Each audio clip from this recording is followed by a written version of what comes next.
The show to help break it all down. Ruthie Blum is a former advisor at Prime Minister Netanyahu's office and a senior contributing editor at the Jewish News Syndicate.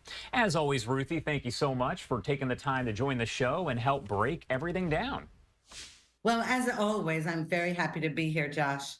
All right. Well, first off, I do want to talk to you about this attack over in the West Bank. Any surprise here that Hamas has essentially said this was us? They have claimed responsibility for it.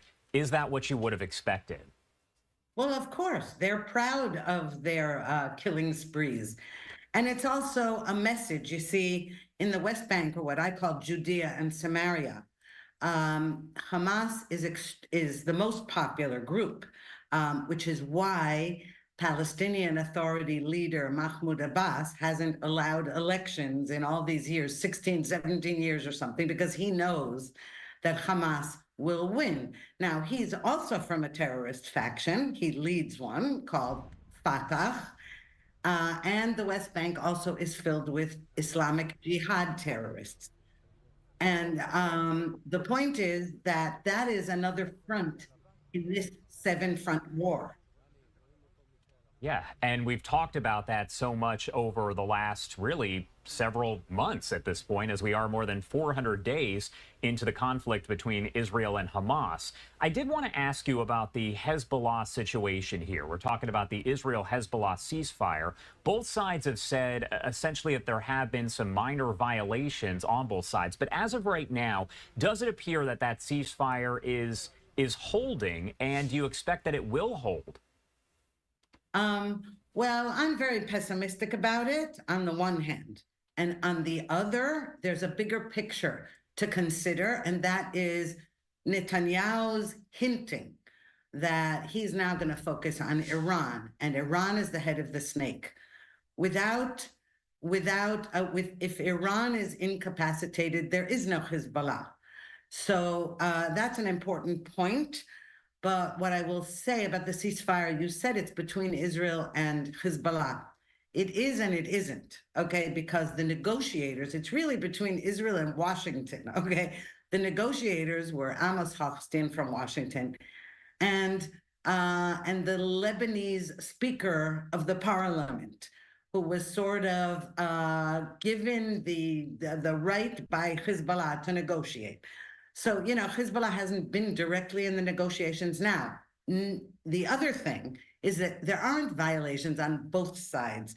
Hezbollah promptly violated the ceasefire right from the beginning, and Israel, as it said it would do, any violation is going to be met with counter fire.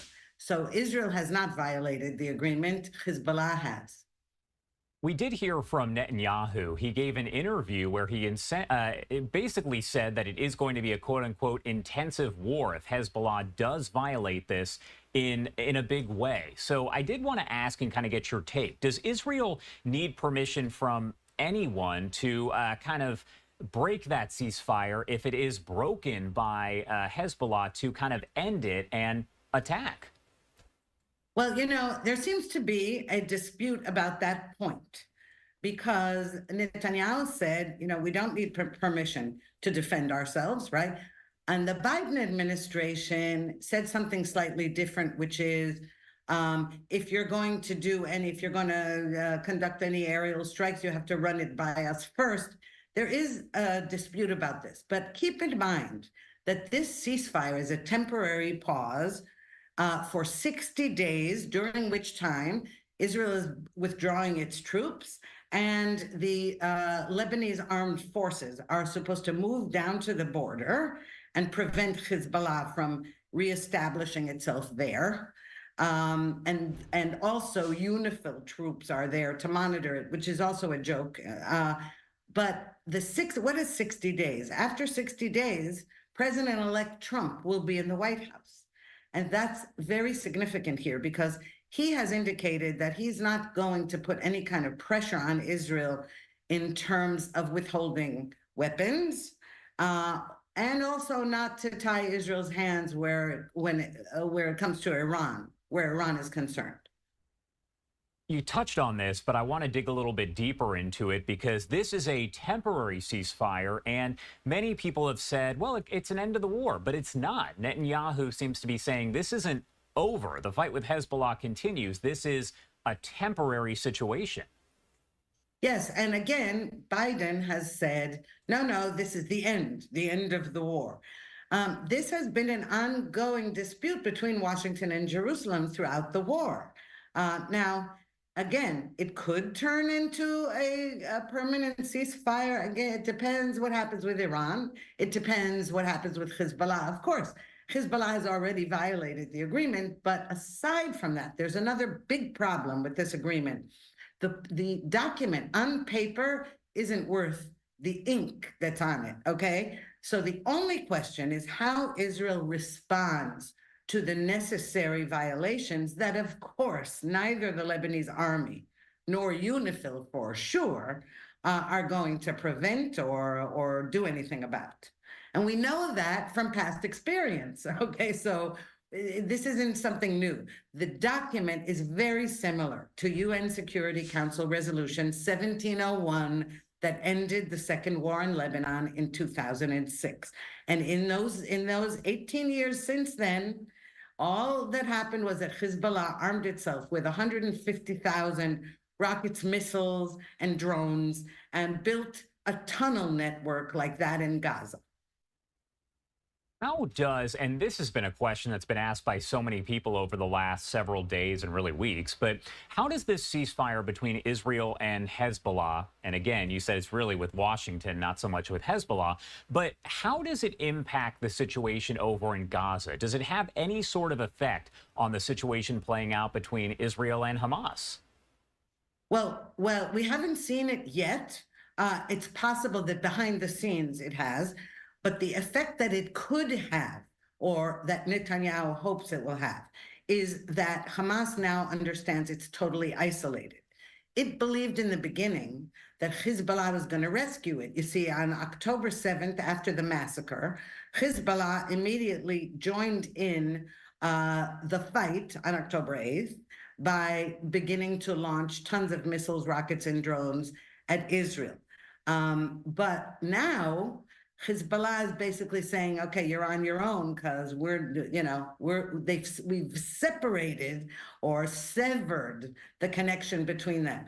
So in that respect, Hamas being isolated and all kinds of now, aside from that, our soldiers are still in Gaza, working very hard, not only fighting terrorists, but also searching for the hostages.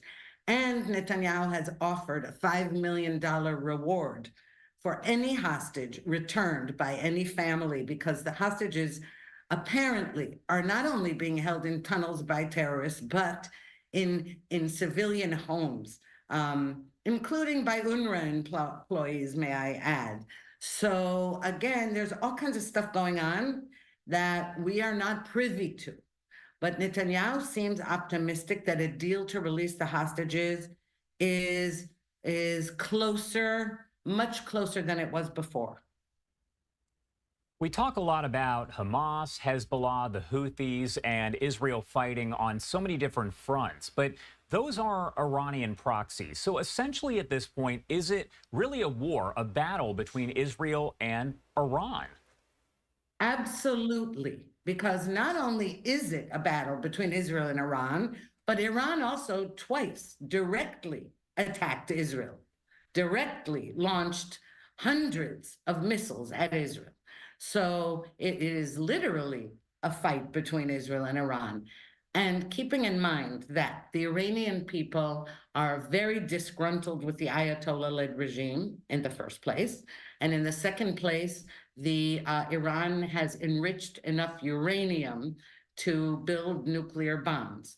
And so the time is running out before we can prevent it. It's on the nuclear threshold, and we need to do something to stop that immediately.